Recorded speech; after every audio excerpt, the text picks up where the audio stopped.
Now, the students that are here all weekend, my advice to you is to talk to Janine. Okay, stick close to her because she'll give you a lot more over the weekend as you've got time. Often when students come to the weekend for the first time and they see Janine and myself and they put us on a bit of a guru status sort of pedestal, you understand that? And they think, I shouldn't be talking with these people because they're busy and they're the lead traders and everything else. But the thing is, this is your weekend, not my weekend. Does that make sense? It's about you getting what you need out of the weekend. And tonight's the same thing. Like, we're going to have coffee. So when we're going to have coffee, it's going to be in the next room. So you walk out these doors after, I'll call it at 8 o'clock. So you walk out, turn left, grab your coffee, then run back and talk to people like Janine. Janine's very approachable. So if you've got questions, do it. Come up to me and talk to me and ask me questions, because it's about you getting what you need out of tonight and all over the weekend. So, and all of our coaches are like that. So, yeah, aren't they, guys? The guys that have been before? Yep. Yeah, they'll never turn you away. They'll answer all your questions, and I'm always going to be the last person to leave this room tonight, and I'll be the last person to leave the room on Sunday. Because our promise is that we'll help you and help you to understand what we're talking about and really prove to you about that you can actually do it. And hopefully Janine's went a little bit of that way, because obviously you're here tonight for a reason, yeah? And the people that are here for the weekend are also here for a reason, because you're where you are right now in your life because that's where you chose to be, yep? But where you want to be is somewhere different sometimes, yeah? So I can see this horizon. I want to be over there. I want to be a full-time trader. I want to be more financially secure. I want to be a millionaire. I want whatever it is. I want to be loved by my wife or my husband. I want to have children. Whatever your goals are, we all have them, don't we? And there's a journey that you've got to take to get to where you want to go. And you've got to keep walking on that journey and have an understanding of where you want to be. But you've also got to understand how. The first question is why, which is your goals. Second is how, isn't it? How do I do it? And so we're going to cope with some of that tonight, or handle some of that tonight with you, and then we'll be talking about it over the weekend with the guys that are staying all weekend. Because at the end of the day, you don't want to be back there, do you? You want to keep moving forward, because there's an old saying, if you stand still, you're going backwards. Ever heard of that one? Yeah. Everybody else is passing you by. So Janine's talked to you about where the market was, and where she thinks it's going to go. Is that going to be 100% accurate? It's not. It's just our best guess based on our knowledge right at this very time. And as the market gives us more information, then we may change or adapt our decisions and where we think it's going to go. But the important thing is do you understand what the probable direction of the market is? Yep, and all the other markets, which means you can trade on that. Now, you're not going to be right all the time, but what you're going to be right is most of the time. And if you can be right most of the time, then you can make a lot of money, yeah? Because she showed you that last slide, it was like 15-week cycles. Years ago, it was like our Lord's was 20, 21-week cycles. You know, I used to trade News Corp on options when I first started trading, and I knew I had a beautiful 7-week cycle. It'd go up for 4, 5, 6 weeks and then come down for 2 to 3 weeks. Go up for 5, 6, 7 weeks, or 4, 5 weeks and then come down for 2, 3 weeks. Or go up for 6 weeks and come down for 1 week. And I used to make a lot of money just buying and selling some options on it because you knew what it was going to do. Now News Corp doesn't do it anymore. But you can't use that. But every stock does it. Why does it do it? Because we're creatures of habit, yeah? And fund managers are just as creatures of habit as you are. They do the same things at the same time, and they trade most of the money on the market. And we get up the same time every morning and go to bed the same time every night, and we drive to work the same way and have our coffee the same way, and I can follow you around and know what you're going to do. Can't? Yeah? It's scary, isn't it, having Dale follow you everywhere. So tonight I'm going to talk to you a bit about developing the habits of highly successful trading. So when I talk about trading, as I mentioned earlier, to me it's if you buy something and sell something for a higher profit, then you're a trader, regardless of how often you do that. Some people may want to be day traders, some people may want to be position traders, some people may want to be active investors, and there are probably some people in the room who want to be active investors. Yeah? Neither of it's bad, it's just what you need or what you want for yourself. I saw this and I thought this was a quite interesting statement. It says, I will persist until I succeed. It's a good statement, isn't it? And then I thought, well, isn't this a better statement? I persist because I will succeed. Do you know what the difference is? Do you want to know? Belief. I will persist. I persist because I will succeed. That's a knowing, isn't it? So what I'm getting at here is with traders, doesn't matter whether they're trading every day or every week or every month. And some of the traders you'll see on stage tonight may not have traded at times for 3 and 6 months. They just pull off the market. They just don't want it. Their life, they go travelling, whatever they're going to do. But they know when they go back to their market that they will succeed because they have this belief, the knowing that they are going to succeed. So how do we transpose that or transfer that into you if you're not at that point yet? That's what I'm saying is, I will persist until I succeed is not a knowing, is it? It's just saying I'm going to keep giving it my best effort, and I do. And I'll keep giving it my best effort until I get there, and I'll keep doing it. It's good, yeah? But if you're doing it from a point of knowing that you're going to succeed, does that make the journey a little bit easier? When we started this business, my wife and I started this business, we did it for a very specific purpose in terms of what we wanted to do was improve the industry in terms of share trading education, because I thought it was pretty CRAP. Yeah? You see all these marketeers out there ripping people off all the time. And so I didn't really need to set up this business, or we didn't. We had things that we were doing. But to me it was about saying, well, hang on, it's about you. It's about giving quality to people. And we exist because of our clients. And so we persisted because we knew we were going to succeed. There was never ever a doubt in our mind, and there never is a doubt in our mind because we've set our goals to be able to achieve that. And we get obstacles in the way. But if you know you're going to succeed, the obstacles aren't Mount Everest anymore. They come down a little bit. Because there's a great difference between playing to win and playing not to lose. Who plays not to lose? We do that sometimes, don't we? We're so reserved in what we're doing, we play not to lose. And I see a lot of people ring us up, or they meet me at these seminars, or I talk to them at all different places, and they go, oh, I'm just going to all the free seminars. Well, what do you hope to get out of a free seminar? On the share market, you're going to get pearls of wisdom, the gold. Oh, I'm going to surf the web and etc. And then I'm going to try trading, and then if I make some money, then I'll come and do your course and actually learn how to do it properly. Isn't that interesting? Is that playing to win or playing not to lose? We're so afraid of losing that we hold ourselves back. You guys don't do that, do you? Yeah? So that's what I'm getting at here.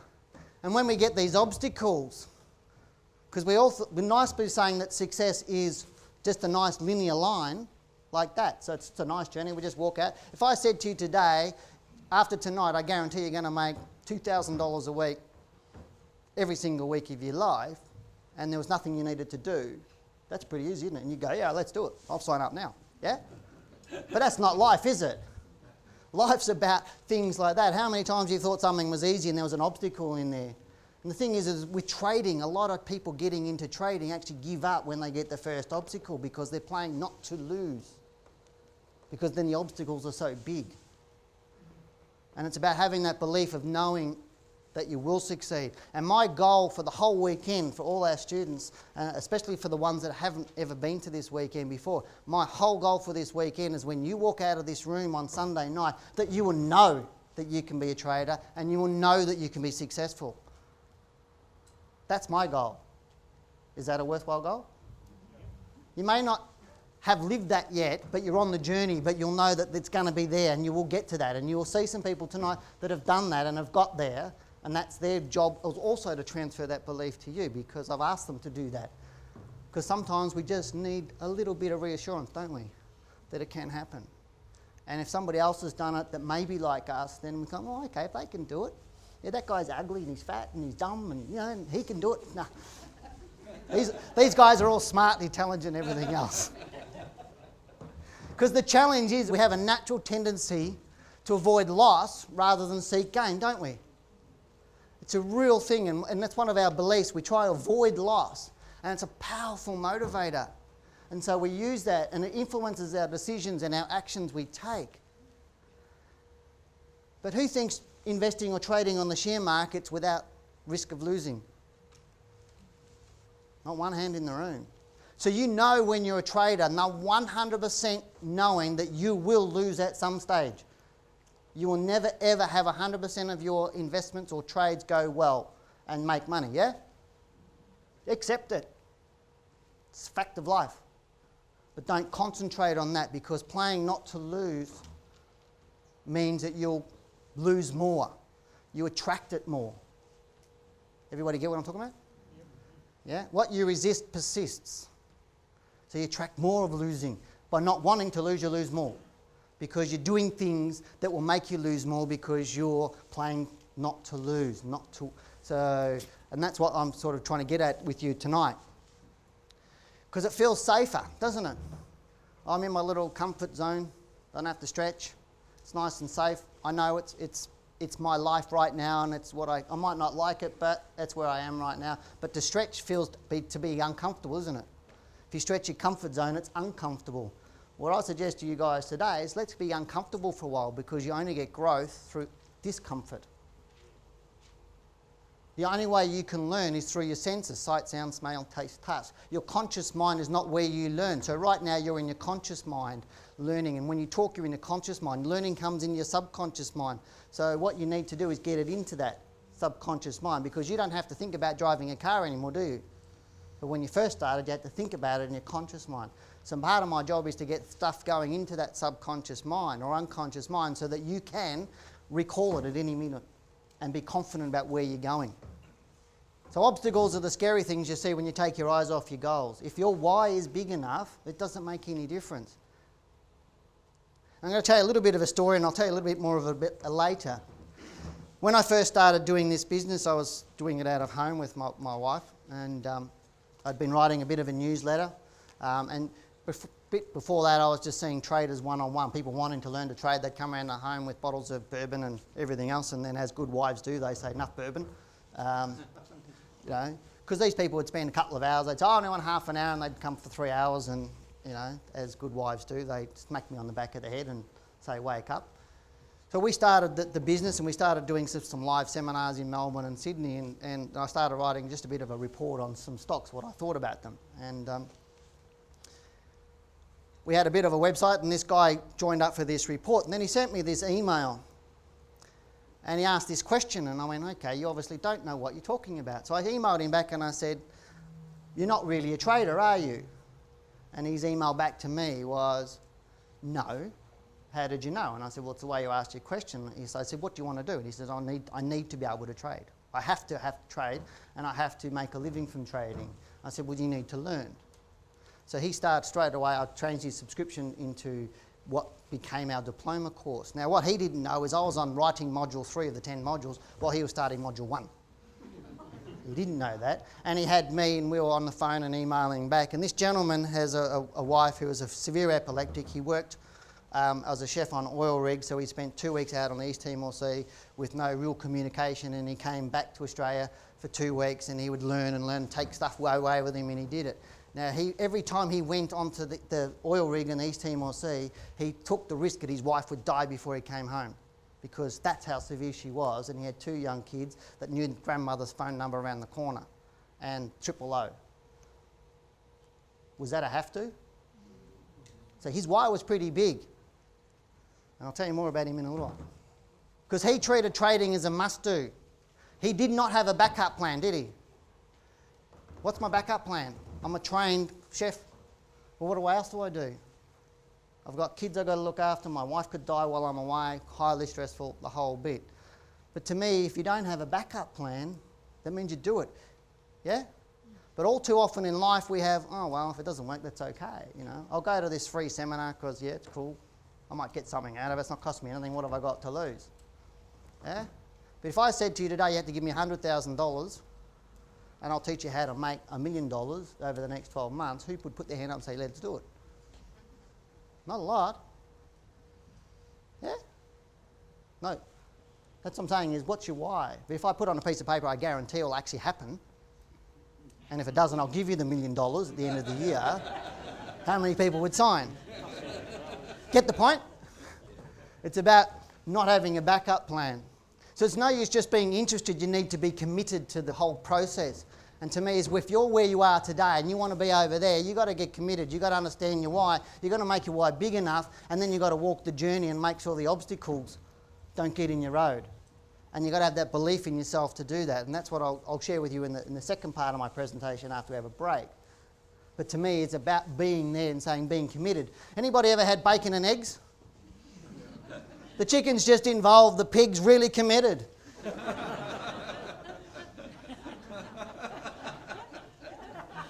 Get the point? I don't expect you to obviously die to become a trader or a good investor, you know what I mean. But you know what I mean. If your life depended on it, what would you do? If your children's life depended on it, what would you do?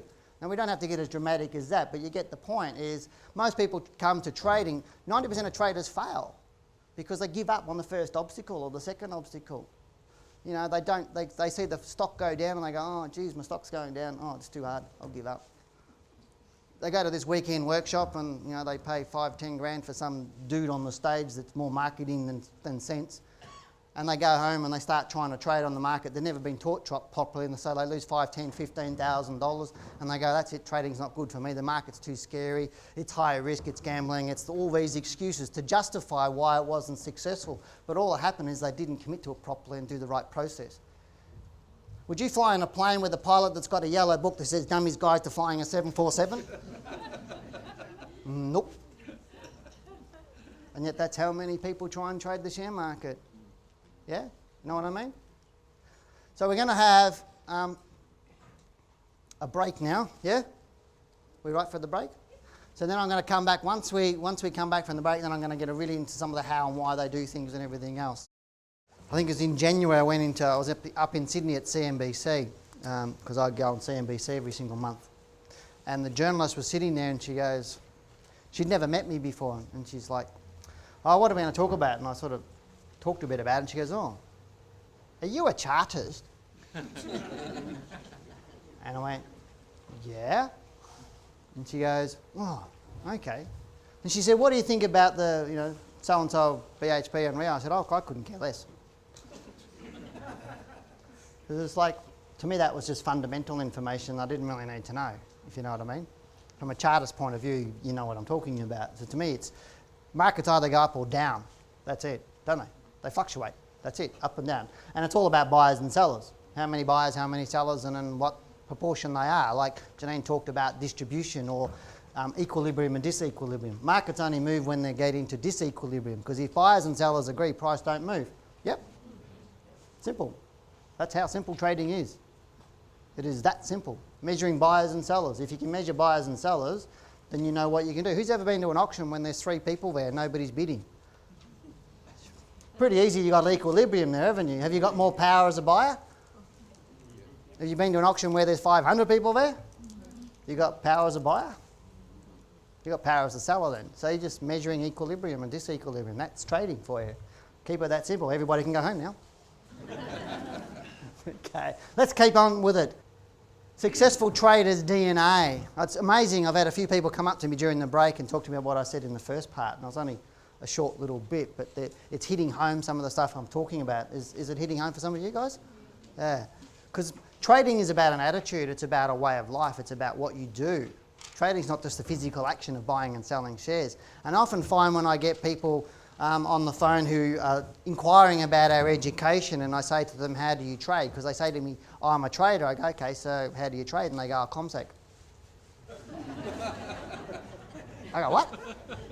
CommSec. I go, what do you mean CommSec? Oh, well, you know, I get this and that, and I do buy and sell on CommSec. I said, that's not trading, that's how you place the trade. So how do you get to that point? Like, what kind of analysis are you doing? And they go, oh, what? And you're a trader, and they say to me, I've had people say they've been trading for 5 years, and that's their answers. Are they playing to win or playing not to lose? Playing to lose. They're just playing, but they're not going to be very successful. But you get the point. It's about what is a trader, and we'll talk a bit about that as we go along. But traders is, to me, it's about what you do and who you are. Trader is something you embody. That makes sense? It's about, you know, if I say to you, what do you do for a job? You might say, I'm a carpenter, a plumber, or a hairdresser, or an interior designer, or whatever you are, but that's, you know how to do that job, yeah? And it took you years to learn how to do that. Trading is going to take you years to learn how to do that, but it doesn't mean you can't do it successfully while you're learning to do it really, really well. Does that make sense? Yep. Because as I said, you know, you wouldn't go to a pilot that's just read a Dummy's Guide to Flying a 747. It takes time to learn how to do some of those jobs. And it's the same thing, because I couldn't do your job by attending a weekend workshop or reading a book, could I? I wouldn't be very good at it. Would you let me cut your hair? No. Would you let me build your brick fence? Not I hope in hell. I couldn't build your house, but that's the thing. But I can trade for you, and I can make money on the market, and that's really what we're talking about. But these guys, the successful traders, and you'll learn from the guys that I'm going to show you later on, or share with you later on, they're going to come on stage, is these guys do the work. Because with some effort you can be okay. Like I could probably read a book and learn how to cut a bit of hair and go, oh, okay, I'd be okay, wouldn't I? I wouldn't probably earn a living out of it. But if you do a little bit more work, you're going to be good. But with a lot of work, you can be great. Would you rather be an okay trader, or would you rather be a great trader? Who's going for great? Well, if you want to be over this side and be a successful trader, then you've got to just do the work, don't you? And that to me is all it is as your job. When you first walked into your job, the very, very first day you ever walked into your job, did you really know how to do it? How long did it take you to really understand the job and know how to do it? 2 years? 3 minutes? Yeah. And that's what I'm saying today. It's a journey that you need to walk from where you are today to where you want to be. Now, as a trader, you may be saying, if I said to you today, how are you as a trader? At a 1 to 10, you might go, oh, I'm a 7. Yeah? You could say that right today, I'm a 7. But if you compare yourself maybe to Janine, how do you compare yourself against Janine? Are you still a 7? If she's a 10, are you a 7? No, probably not. But if you get over to this point and you go, okay, I'm here, you can see further again, can't you? Because when you get to the horizon, you see even more. So what your perception is right now of how good you are or how good you can be is only where you are right now. But when you travel the journey to get over to being successful, you start seeing more of what you can do and what you can achieve. And that's really what I'll share to you today. It is a journey, and it's a never-ending journey, because I still learn today about trading the markets, because there's so much to learn, isn't there? But how much of it is really worthwhile right now to you? And it's about keeping it simple and keeping that journey moving from where you are to where you want to be. And that really takes about effort. It's about putting the effort in. And most people fail because they don't put in the effort. They get the obstacle, they concentrate on not winning. They're fearful of losing. And take away fear is to have knowledge. Knowledge is the enemy of fear. Make sense? The more knowledge you have, the less fear you'll have. And so it's about educating yourself so that you don't have that fear. And shortcuts, there's none of them to getting your goal. If your goal is worthwhile, there's no shortcuts, is there? As I said to you today, if I said to you I had to dig holes for 10 years, but at the end of 10 years I'm going to give you $10 million, but I'm not going to guarantee it, put it in writing, would you dig holes every day for 10 years to make? Yeah. Because you've got a guarantee. But again, there's no guarantees in life. These guys avoid crowd behaviour. This is an interesting one. A lot of people think traders huddle around in a group and they have this great club, but they actually don't. Most of the traders, you would have met traders on the street and never know they're full-time traders and they make a living out of it. I can guarantee you. Because you can never fly like an eagle when you hang out with turkeys. And I know one time I was on Sky Channel and somebody rang in and they were talking about this stock, and I go, oh, why did you want to buy this stock? And they go, oh, like I read about it in a chat forum. Really good place to get your share tips, isn't it? A chat forum. And to me, then my answer to that was the chat forum is the blind leading the blind. Because they're faceless people with faceless little names like Super Trader, you know, or Ninja Trader or something like that. And you don't know who they are, what they are, and whether they own the stock or they don't own the stock, or what interest they got in it, and all that sort of stuff. And to me, it's the worst place to go. And then a couple of days later, I saw somebody sent me a post from one of those chat forums and said, I saw Dale on any can chat forums. Chat forums are the worst place for you ever to be, because you're hanging out with turkeys. Wouldn't you? If you want to learn how to make $1 million, hang out with a millionaire. Hang out with the eagles, because then you'll be here. And we'd like you to be on the stage one time too. And I often say to our students at the workshop, are you going to be on stage with me next year, talking and answering questions for people? And that's a challenge I put out to lots of people. And I'll pull it out to you too. If you want to be on this stage next year and you're one of my students, I'll bring you up on this stage next year. But you've got to put in the work to get to this point, because I'm happy to share that with you. Because I'd like you to share your story with everybody else, because success, people like to be attracted to success and other people being successful. And that's where you need to hang out with eagles. Don't hang out with people that expect less of you. I learned very, very early to hang out with people that expect more of me than I do of myself, because then I get into discomfort and I grow to their level. Yeah? If I want to know, I had a gentleman who was one of my mentors in the early days. He said, Dale, when you're in a room with somebody who knows what they're talking about, shut up and listen, because we've got 2 ears, 1 mouth, do it that way. And I get so many times when I'm presenting at different things, whether it's, the ATAA meetings or AIA meetings or expos or whatever else, and I get people trying to tell me how to trade. And I go, what do you know? And they start talking, and I go, well, you don't know what you know, but they're just beating their chest. And it's generally men, because we all have big egos, don't we, guys? Yeah? We need to get rid of those, don't we? Yeah? So don't hang out with turkeys. 90% of traders lose or they don't make money. This is a worldwide statistic, and I know it's a fact, and you've probably heard it before. Who's heard that before? Who actually believes it? Less people. It's an absolute fact. I know all the CFD providers in Australia. They ring me up all the time, send me emails trying to get me to send them clients all the time. And when I talk to them, I go to them. I had one of them in our office. Geez, when was that guy in our office? Like February? And he sat there and he's had his other guy there and he was trying to convince me about their platform and their CFD trading. And I said to him, I can guarantee you that your problem is that out of all the people that have accounts with you, 80% of them are losing, 10% are actually breaking even, the other 10% actually make money. The 10% that are making money actually trade longer and trade less than everybody else. And his jaw hit the table. And he said, how do you know that? I said, because I know traders. And I know people that try and do traders, because everybody is playing to lose, not to win. They think for $500, let's set up a CFD account and try it. Yeah? And then they give up, and most of their accounts, with all the CFD providers, and it is all the CFD providers, most of their accounts are inactive, with people just with $500, $1,000 in it, not doing anything. Fact, what are you going to do to be different? Are you going to listen to the 10% and do what they do, or are you going to do what the 10% like we do? Like the guys that are going to be on the stage, you're going to be a part of the 10% or the 90%. Your choice, isn't it? Who do you hang out with? So they start with the end in mind, and then they work backwards to determine what they need to be successful. And one of the things I know with traders, for a successful trader, I know to them, I say, tell me what your win-loss ratio is, your profit-loss ratio, and how many days are you in trade, days, months, years you're in a trade, because then you can get a calculator out and work it out. And you can know what your starting capital is and what you're going to have at the end of the year if you stick to those statistics. It's just a numbers game. That's all it is. Buy, sell. The only 2 things I can do as a trader is know when to get in and determine when to get out. Everything else is the market. I just decide when to get in, decide when to get out. That's it. Because when my money's on the market, it's not my money anymore, is it? The market controls it, I don't. When it's in my bank account, I control it. You need to make a shift from that. A lot of people get emotional about their money on the marketplace because it's my money. Well, since you put the place on the trade, it's not your money anymore. All you can do is get out once it's on the market. It's the only thing you can do. And that's a 50-50 decision, isn't it? Stay and get out, stay and get out. 50-cent piece. See you today. That's all you can do, yeah? But knowledge will help you make those decisions. But these guys work backwards and they know their statistics. They have a strategy, they have a plan, they have a trading plan, they have a written trading plan. There's a lot of little things they do, but there's a process, because if you know how to, does anybody know how to make a cup of coffee? The process doesn't change, does it? No, it's the same stuff. You might use different coffee beans or whatever else. The process is the same. Same with trading. Process is the same.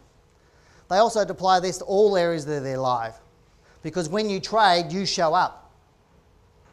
Do you want me to say that again? When you trade, you show up. Because as individuals, we often hide who we really are, don't we? Depending on the situation we're in. So all our emotions and all our beliefs show up when we trade, because when your money's on the line, you get fearful, yeah? And so by having a good process and a solid process, you can eliminate that fear. You with me? And so by knowing, or having that knowing that you will succeed because you've done the work, you've got the process, everything else, you will get to the other point. And that's really the goal of me to explain that to you today, but not only explain it, but also transfer that belief to you that you can actually do it. And you can, because trading's simple. You just need to get and start it and start to learn how to do it, and then walk the journey to when you get to where you want to be. Because success only comes from realising a profit, and this can only be done when you sell. One of my mantras I say to people is, what you do not lose that determines how much you make. Does that make sense? What you do not lose determines how much you make. If you lose 10%, you've got to make 11% to break even. If you lose 50%, you're going to make 100% to break even. It's much less of a sin not to make 10% than to lose 10%, because if you don't make 10%, you only just don't make 10%. But if you lose 10%, you've got to make 11% to get up again. That's the worst sin. And a lot of people don't realise that, because who's ever written a share down by 50%? Cool, I'm not the only one in the room. Who's lost 100% on a share? Still not the only one in the room. Not a good way to do it, is it? I learnt the hard way too. But to me, is when you do that, you lose 100%, how do you get your money back? But if you only lost 10%, then it's going to be easy to get it back up. There's still people who got hit with the GFC that are still well behind where they were in 2007, and you may be one of them, yeah? But if you only lost 10 or 15% out of the GFC off the top on your portfolio, would you be back in profit today? That's what we did for our clients. And that's what you need to do for yourself, is keep losses short, let profits run. But you can only do it if you learn how to sell. The more you learn how to sell, the more money you will make. The more you learn how to take a loss, the more money you make. You need to get happy and comfortable with taking losses, because you need to be able to get out of shares to make money. And this is what the best traders do. They know, they get out, they hit that level, bang, I'm out. No emotions, just out. It's very dispassionate. Make sense? And I know it's a hard journey to go on to, but trust me, the first sell that you lose money on, it will be hard. And you'll wonder whether you're doing the right thing, and if the share takes off after you've sold it, you go, geez, I did the wrong thing, but you need to do it again, and then you need to do it again, and need to do it again, and need to do it again. The more you do it, the more comfortable you'll be, because we've got to stretch our comfort zone, and the more comfortable we are, the better we'll be, and the more profitable we'll be. It's not about missing the bottom. I'd rather buy a share further off the bottom and know it's going up than trying to buy it at the bottom and it keeps going down. Yeah? Often people go, I want to buy this share. And I go, why? And they go, because it's hit $10. And I go, why? And they go, well, I think that's the bottom. I said, you think or you know? You can't speculate. You've got to know. I'd rather go back up to $11 and buy it then, because I know it's going up, yeah? Rather than I know it's going down. They fail. In fact, I would suggest that traders, the best traders, actually fail more than everybody else, because it's only when you fail that you learn. Yeah? Because if you buy some shares and you make some money, and I saw a lot of this during the tech boom and the 2006, 2007, before the GFC. I saw it in the late 90s when the market's running up. Everybody's a trader, aren't they? Everybody's a guru. Everybody knows what they're doing. In the tech wreck, I met a guy who made $1 million in a year and lost it in 3 months. I met about 3 dozen people that made $500,000 and lost it in 3 or 4 months, because they weren't really traders, were they? They were lucky. They just got on some shares that took off and they didn't know what to do, and it killed a lot of people. I'm even meeting people today that still didn't actually learn, and they're still broke today because they lost everything. I met a guy just after the tech wreck that thought he was a trader. He'd been trading for 6 months and he gave up work full time. Then he went to his mum and said, I'm doing this really, really well. And she owned her own home, and he talked her into getting a line of credit, drew out everything on her home loan, put it on the market, and it crashed a couple of weeks later. How would you feel? Not only did you lose your money, you lost all your mum's money. This is what people do. But the best traders fail and learn from that and make adjustments. I can tell you hundreds of stories. Remember, persistence pays. I will persist because I know I'm going to succeed. And they're humble. This is one of the awesome things that you'll actually see with the best traders you'll find. They are all humble. You won't know who they are. And they'll be talking to you and they'll be sharing stuff with you, and you won't even know they're a great trader. You won't know anything much about them because they don't talk to people. I've never met a full-time trader that hangs out in chat forums, because they don't waste their time with people who don't really want to understand and do the work and do the effort, because remember, don't hang out with turkeys. So they don't do it. But these guys admit their mistakes. They're generally not boastful. In fact, I can guarantee you are sitting next to one or near one right now. Seriously. You are sitting next to some people right now that are really, really good traders, and you don't even know you're sitting next to them. Interesting, isn't it? So you're hanging out with eagles right now. They also recognise they didn't get there by themselves. We all need to help to get all that, because it's about getting the knowledge and experience, isn't it? It's about the art form and the science. So get the science so you know how the market works and what you've got to do, but then you've got to get the art form. And the art form comes from experience, and it can't be shortcut. And they have people around them. So we mentor people. That's why we mentor people, our students. All have their own personal coach, because you need somebody just to chew the fat with, because you go through all sorts of mental anguish or what's going on in the market, and you may not understand it, or you might go, what's going on here? Like, the market's gone down quite heavily the last 2 days, and I'm not stressed about it. But other people would be, yeah? To me, it's just normal. You're stressed about it, okay, sorry. We need to talk later, okay? Relax. It's okay. As a successful trader, you need to change your thinking, okay? As a successful trader, you need to say thinking. Because if you don't, you're going to stay right here, aren't you? Because to me, you came in this room for a reason. If you go home and you don't do anything, then what have you done? Why did you bother coming? Because it's nice to come in and have it, hear Dale crack a few jokes and get a bit of information and you go home. But how many times you've ever been to a seminar and you go, that was really good stuff, I need to do that, and then you got home and then the kids and the wife and the job and whatever else happened and you forgot all about it and you didn't do anything, and 12 months later you went, I didn't do much with that. Who's done that? Is that a good way to be successful? No. It's not, is it? And to me, it's about don't waste your time, because you cannot get it back. Time's something you can't get a refund on. You can't redo it. Once it's gone, it's gone. So make use of it. And whether if you're not a student of ours and whether that's you never become a student, that's okay. If you become a student, that's okay too. If you're one of our students, if you don't do anything from today, that's your choice. It's not our choice, but it's your choice, and that's okay. But make wise decisions and choose to move forward. I think that's a better decision. So don't let it sit. Do something with it and put your goals down to actually go and do something with it. Because to be a successful trader, you need to change your thinking. Because the next thing is when you change your thinking, you change your beliefs. And then you're not trading to lose, yeah? Or you're not trying to fail. Once you change your belief, you change your expectations, because now I expect I'm going to be a successful trader. I am going to be that successful trader. I will be a successful trader. I am the successful trader. There's all difference how I say that, isn't it? You're trying to get what the meaning is, but I am a successful trader is where you want to be, yeah? And trader, again, is what level you want to be. So I'm changing my behaviour. When you change your behaviour, you change your performance. You get better. Because once you've stretched your comfort zone, you've learned how to do that. And now you sit in this comfort zone, yeah? And you think, okay, that's great. Now what's my next challenge? And you take the next step. So when you change your performance, you change your life. Yeah? You just get better at it.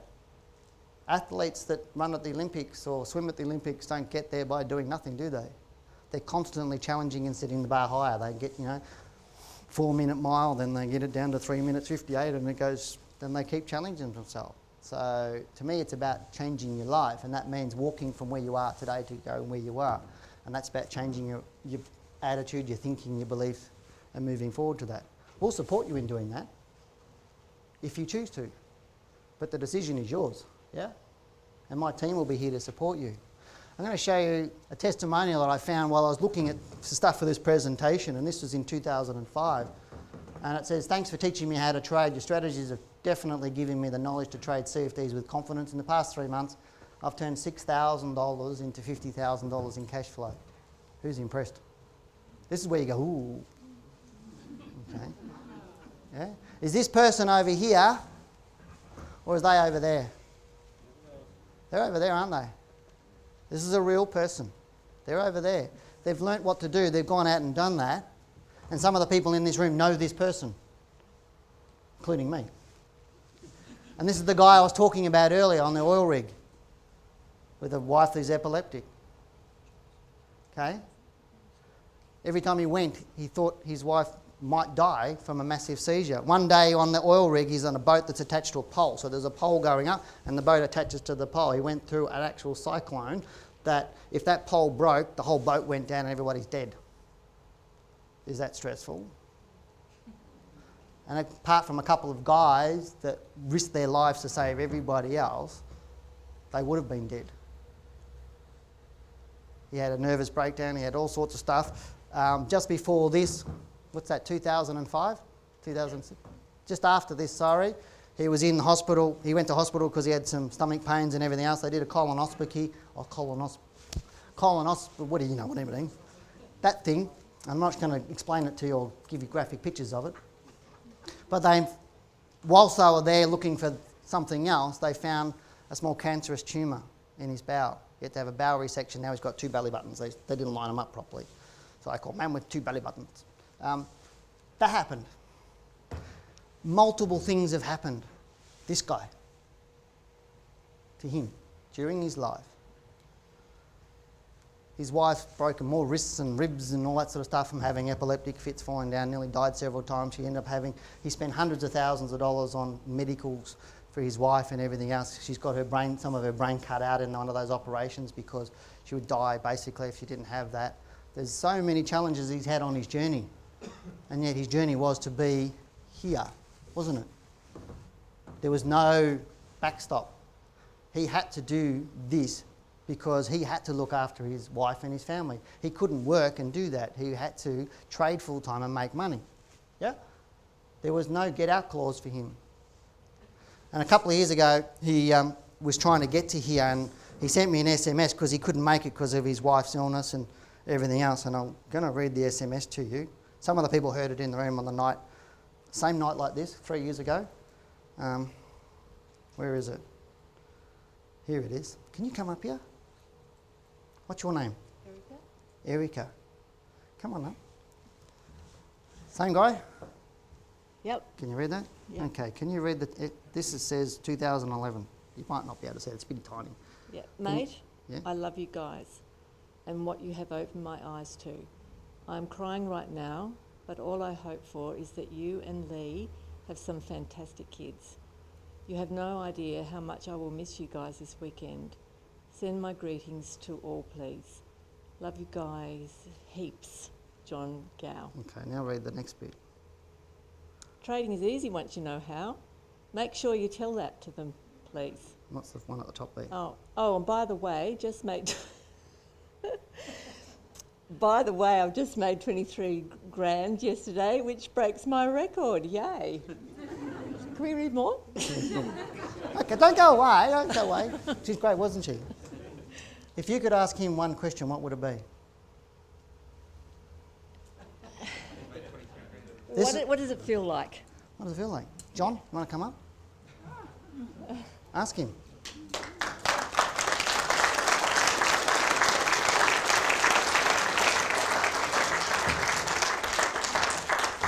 Before he answers the question, I'm going to say to you, if you were John and you're standing here, knowing the story I've just told you, and there's a lot worse. If you sit with John, he'll tell you nobody would want his life. Who would want John's life for the last 8-10 years? Who would want it? Not one person in the room.